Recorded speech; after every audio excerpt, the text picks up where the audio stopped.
ಇದೀಗ ಈ ಸಿನಿಮಾವನ್ನ ಮುನಿರಾಜು ಅವರು ಹೊಸ ತಂತ್ರಜ್ಞಾನದೊಂದಿಗೆ ರಿಲೀಸ್ ಮಾಡ್ತಾ ಇದ್ದಾರೆ. ಯಾವುದೋ ಪರಭಾಷಾ ನಟನ ಹೊಸ ಸಿನಿಮಾ ತೆರೆ ಕಂಡಿತ್ತಂತಾದ್ರೆ ಪಕ್ಕದ ಚಿತ್ರಮಂದಿರದಲ್ಲಿ ಅಣ್ಣವರ ಸಿನಿಮಾಗಳನ್ನೇ ಪ್ರದರ್ಶನ ಮಾಡ್ತಾ ಇದ್ರು. ಇನ್ನು ಮುನಿರಾಜು ಅವರಲ್ಲಿ ಇತ್ತೀಚೆಗೆ ಒಂದೆರಡು ಸಿನಿಮಾಗಳನ್ನ ಬಿಟ್ರೆ ಮತ್ತೆ ಯಾವ ಸಿನಿಮಾಗಳು ಗೆಲ್ತಾ ಇಲ್ಲ. ಈ ಸಿನಿಮಾ ಗೆಲ್ಬಹುದಾ ಅಂತ ಒಂದು ಪ್ರಶ್ನೆಯನ್ನ ಕೇಳಿದ್ರು. ಅವರು ಮಾಡಿರುವ ಖರ್ಚಿಗಿಂತ 4-5 ಪಟ್ಟು ಹೆಚ್ಚು ಲಾಭವನ್ನ ಮಾಡಿದೆ operation diamond rocket cinema. Coastal Kannada ವೀಕ್ಷಿಸಿರುವ ಎಲ್ಲ ಸ್ನೇಹಿತರಿಗೂ ನಮಸ್ಕಾರ. ಕೋಸ್ಟಲ್ ಕನ್ನಡದ ಮತ್ತೊಂದು ವಿಡಿಯೋಗೆ ಸ್ವಾಗತ. ಇವತ್ತಿನ ವಿಡಿಯೋದಲ್ಲಿ ನಾವು ನಿಮಗೆ ಭಾಗ್ಯವಂತರು ಚಿತ್ರದ ಬಗ್ಗೆ ಒಂದಿಷ್ಟು ಮಾಹಿತಿಯನ್ನ ನಾವು ನಿಮ್ಮ ಮುಂದೆ ಪ್ರಸ್ತುತಪಡಿಸ್ತಾ ಇದ್ದೀವಿ. ಒಂದೆಡೆ ಇದೀಗ ಕನ್ನಡ ಚಿತ್ರರಂಗ ದೇಶ ವಿದೇಶದಾದ್ಯಂತ ಸದ್ದು ಮಾಡ್ತಾ ಇದೆ. ಮತ್ತೊಂದು ಕಡೆ ಸಾಲು ಸಾಲು ಚಿತ್ರಗಳು ಫ್ಲಾಪ್ ಆಗ್ತಾ ಇದೆ. ಅದು ಯಾವಾಗ ಸಿನಿಮಾ ಬರುತ್ತೋ, ಅದು ಯಾವಾಗ ಸಿನಿಮಾ ಹೋಗುತ್ತೋ ಅನ್ನೋದರ ಕಲ್ಪನೆಯೇ ಇರದಂತೆ ಹೇಳ ಹೆಸರಿಲ್ಲದೆ ಸಿನಿಮಾಗಳು ಫ್ಲಾಪ್ ಆಗ್ತಾನೇ ಇದೆ. ಇವೆಲ್ಲದರ ಮಧ್ಯೆ ಇದೀಗ ಹಳೆಯ ಸಿನಿಮಾಗಳ ಜಮಾನ ಮತ್ತೆ ಶುರುವಾಗಿದೆ. ಇದೀಗ ನಮ್ಮ ಡಾಕ್ಟರ್ ರಾಜ್ಕುಮಾರ್ ಅವರ ಭಾಗ್ಯವಂತರು ಸಿನಿಮಾ ರಿಲೀಸ್ ಆಗಲು ದಿನಗಣನೆ ಶುರುವಾಗಿದೆ. 1977ರಲ್ಲಿ ತೆರೆಕಂಡ ಭಾಗ್ಯವಂತರು ಸಿನಿಮಾ ಬ್ಲಾಕ್ ಬಸ್ಟರ್ ಹಿಟ್ ಅಂತ ಅನಿಸಿಕೊಂಡಿತ್ತು. ಈ ಸಿನಿಮಾವನ್ನ ಭಾರ್ಗವ ಅವರು ನಿರ್ದೇಶನ ಮಾಡಿದ್ರೆ ಈ ಚಿತ್ರಕ್ಕೆ ದ್ವಾರಕೀಶ್ ಅವರು ಬಂಡವಾಳವನ್ನ ಹೂಡಿದ್ರು. ಇದೀಗ ಈ ಸಿನಿಮಾವನ್ನ ಮುನಿರಾಜು ಅವರು ಹೊಸ ತಂತ್ರಜ್ಞಾನದೊಂದಿಗೆ ರಿಲೀಸ್ ಮಾಡ್ತಾ ಇದ್ದಾರೆ. ಕರ್ನಾಟಕ ರಾಜ್ಯಾದ್ಯಂತ ಒಟ್ಟು 50 ಚಿತ್ರಮಂದಿರಗಳಲ್ಲಿ ಜುಲೈ 8ರಂದು ಈ ಸಿನಿಮಾ ತೆರೆಗೆ ಅಪ್ಪಳಿಸಲಿದೆ. ಈ ಮುನಿರಾಜು ಅವರು ಯಾರು ಅಂತ ನಾವು ನೋಡೋದಾದ್ರೆ, ಒಂದು ಕಾಲದಲ್ಲಿ ಮುನಿರಾಜು ಅವರು RP ಆಗಿ ಕಾರ್ಯನಿರ್ವಹಿಸ್ತಾ ಇದ್ರು. ಆ ಬಳಿಕ ಒಂದಿಷ್ಟು ಸಿನಿಮಾಗಳನ್ನ ಇವರು ರಿಲೀಸ್ ಮಾಡಿದ್ದಾರೆ. ಈ ಪೈಕಿ ಆಪರೇಷನ್ ಡೈಮಂಡ್ ರಾಕೆಟ್, ನಾನೊಬ್ಬ ಕಳ್ಳ, ದಾರಿ ತಪ್ಪಿದ ಮಗ, ಹೀಗೆ ಅನೇಕ ಅಣ್ಣವರ ಸಿನಿಮಾಗಳನ್ನ ಮುನಿರಾಜು ಅವರೇ ರಿಲೀಸ್ ಮಾಡಿದ್ದಾರೆ. ಅಣ್ಣವರ ಅಪ್ಪಟ ಅಭಿಮಾನಿಯಾದಂತಹ ಮುನಿರಾಜು ಅವರು ಇದೀಗ ಭಾಗ್ಯವಂತರು ಸಿನಿಮಾವನ್ನ ರಿಲೀಸ್ ಮಾಡೋದಕ್ಕೆ ಮುಂದಾಗಿದ್ದಾರೆ. ಆ ಕಾಲದಲ್ಲಿ ಈ ಸಿನಿಮಾ ರೀಲ್ನಲ್ಲಿ ತೆರೆ ಕಂಡಿತ್ತು 70ರ ದಶಕದಲ್ಲಿ. ಆದರೆ ಪ್ರಸ್ತುತ ಯಾವ ಚಿತ್ರಮಂದಿರಗಳಲ್ಲಿ ಕೂಡ ರೀಲ್ ಇಲ್ಲ. ಇದೀಗ ಏನಿದ್ರು ಕೂಡ ಸ್ಯಾಟಲೈಟ್ ಯುಗ. ಸ್ಯಾಟಲೈಟ್ ಮೂಲಕವೇ ಸಿನಿಮಾವನ್ನ ಪ್ರದರ್ಶನ ಮಾಡಲಾಗುತ್ತೆ. ಅದು UF ಆಗಿರ್ಬೋದು, ಕ್ಯೂಬ್ ಆಗಿರ್ಬೋದು, ಸ್ಟ್ರಾಬಲ್ ಆಗಿರ್ಬೋದು, ಹೀಗೆ. ಇದೀಗ ಈ ಸಿನಿಮಾವನ್ನ ರೀಲ್ನಿಂದ ಡಿಜಿಟಲ್ಗೆ ಕನ್ವರ್ಟ್ ಮಾಡಿ ಸಿನಿಮಾ ಸ್ಕೋಪ್ನೊಂದಿಗೆ ಕಲರಿಂಗ್ ಮಾಡಿ, ಇದರ ಜೊತೆಗೆ ಆ ಕಾಲದಲ್ಲಿ ಸ್ಟುಡಿಯೋ ಸೌಂಡ್ನಲ್ಲೇನೋ ಈ ಸಿನಿಮಾ ಪ್ರದರ್ಶನ ಕಂಡಿತ್ತು. ಆದರೆ ಇದೀಗ ಡಾಲ್ಬಿ 7.1 ಸೌಂಡ್ ಸಿಸ್ಟಮ್ ಅನ್ನು ಅಳವಡಿಸಿ ಇದೀಗ ಮತ್ತೆ ಹೊಸ ಸಿನಿಮಾದಂತೆ ರಿಲೀಸ್ ಮಾಡೋದಕ್ಕೆ ಎಲ್ಲ ಸಿದ್ಧತೆಗಳನ್ನು ಮಾಡಲಾಗಿದೆ. ಇನ್ನು ಅಣ್ಣವರ ಸಿನಿಮಾ ಅಂತ ಹೇಳಿದ್ರೆ ಅದು ಕೇಳಬೇಕಾ, ಅದರ ಗತ್ತೆ ಬೇರೆ.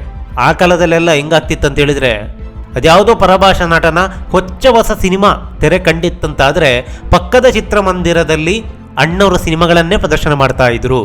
ಆದರೆ ಅಚ್ಚರಿ ಅನ್ನುವಂತೆ ಆ ಹೊಸ ಸಿನಿಮಾಗಿಂತ ಹೆಚ್ಚಾಗಿ ಕಲೆಕ್ಷನ್ ಅಣ್ಣವರ 3ನೇ ಬಾರಿ ರಿಲೀಸ್ ಆದ, 4ನೇ ಬಾರಿ ರಿಲೀಸ್ ಆದಂಥ ಸಿನಿಮಾಗೆ ಹೆಚ್ಚಿನ ಕಲೆಕ್ಷನ್ ಆಗ್ತಾ ಇತ್ತು.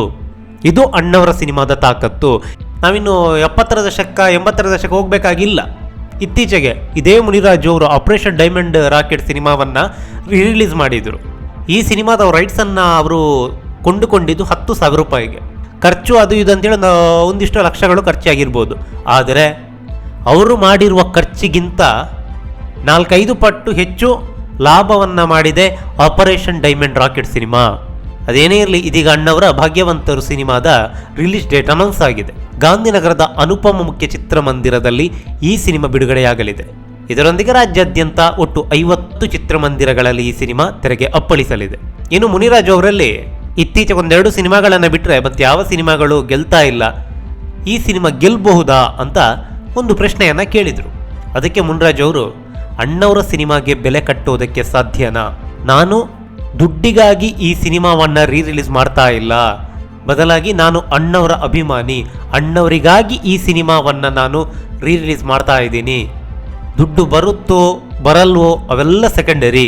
ಬದುಕಿರುವವರೆಗೂ ಪ್ರತಿ ವರ್ಷ ಅಣ್ಣವರ ಸಿನಿಮಾಗಳನ್ನು ನಾನು ರಿಲೀಸ್ ಮಾಡಿಯೇ ಮಾಡ್ತೀನಿ ಅಂತ ಮುನಿರಾಜು ಅವರು ತಮ್ಮ ಅಭಿಮಾನವನ್ನ ವ್ಯಕ್ತಪಡಿಸಿದ್ರು.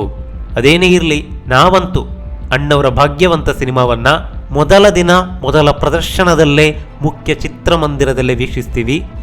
ನೀವು ಕೂಡ ನಿಮ್ಮ ಹತ್ತಿರದ ಚಿತ್ರಮಂದಿರಗಳಲ್ಲಿ ನಮ್ಮ ಅಣ್ಣವರ ಸಿನಿಮಾವನ್ನು ವೀಕ್ಷಿಸಿ ಪ್ರೋತ್ಸಾಹಿಸಿ. ಹೀಗೆ ಒಂದಿಷ್ಟು ನಿರ್ಮಾಪಕರು, ಒಂದಿಷ್ಟು ವಿತರಕರು ಹಳೆಯ ಸಿನಿಮಾಗಳನ್ನು ರಿಲೀಸ್ ಮಾಡಿ ಆಗಿನ ಕಾಲದಲ್ಲಿ ನಾವು ಅದರ ವೈಭೋಗವನ್ನು ನೋಡೋದಕ್ಕೆ ಸಾಧ್ಯವಾಗಿರಲಿಲ್ಲ. ಆದರೆ ಇದೀಗ ಈಗಿನ ಪೀಳಿಗೆಗೆ ಆ ವೈಭೋಗವನ್ನ ಒಂದು 10% ನೋಡುವಂತೆ ಕರುಣಿಸಿ ಅನ್ನೋದೇ ನಮ್ಮ ಪ್ರಾರ್ಥನೆ. ನಮಸ್ಕಾರ. ಇದೀಗ ಈ ಸಿನಿಮಾವನ್ನ ಮುನಿರಾಜು ಅವರು ಹೊಸ ತಂತ್ರಜ್ಞಾನದೊಂದಿಗೆ ರೀ ರಿಲೀಸ್ ಮಾಡ್ತಾ ಇದ್ದಾರೆ.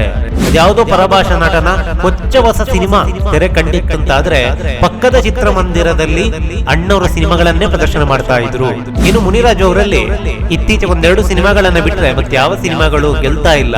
ಈ ಸಿನಿಮಾ ಗೆಲ್ಬಹುದಾ ಅಂತ ಒಂದು ಪ್ರಶ್ನೆಯನ್ನ ಕೇಳಿದ್ರು. ಅವರು ಮಾಡಿರುವ ಖರ್ಚಿಗಿಂತ 4-5 ಪಟ್ಟು ಹೆಚ್ಚು ಲಾಭವನ್ನ ಮಾಡಿದೆ ಆಪರೇಷನ್ ಡೈಮಂಡ್ ರಾಕೆಟ್ ಸಿನಿಮಾ. ಈ ಮಾಹಿತಿ ನಿಮ್ಗೆ ಇಷ್ಟವಾಗಿದ್ರೆ ಲೈಕ್ ಮಾಡಿ, ಶೇರ್ ಮಾಡಿ, ಹಾಗೆ ನಮ್ಮ ಕೋಸ್ಟಲ್ ಕನ್ನಡ ಯೂಟ್ಯೂಬ್ ಚಾನಲ್ಗೆ ಸಬ್ಸ್ಕ್ರೈಬ್ ಮಾಡಿ. ನಮ್ಮ ಹೆಚ್ಚಿನ ಅಪ್ಡೇಟ್ಸ್ಗಳಿಗಾಗಿ ಕೋಸ್ಟಲ್ ನೆಟ್ವರ್ಕ್ ಇನ್ಸ್ಟಾಗ್ರಾಮ್ ಪೇಜ್ ಹಾಗೆ ಫೇಸ್ಬುಕ್ ಪೇಜ್ಗೆ ವಿಸಿಟ್ ಮಾಡಿ. ಧನ್ಯವಾದಗಳು.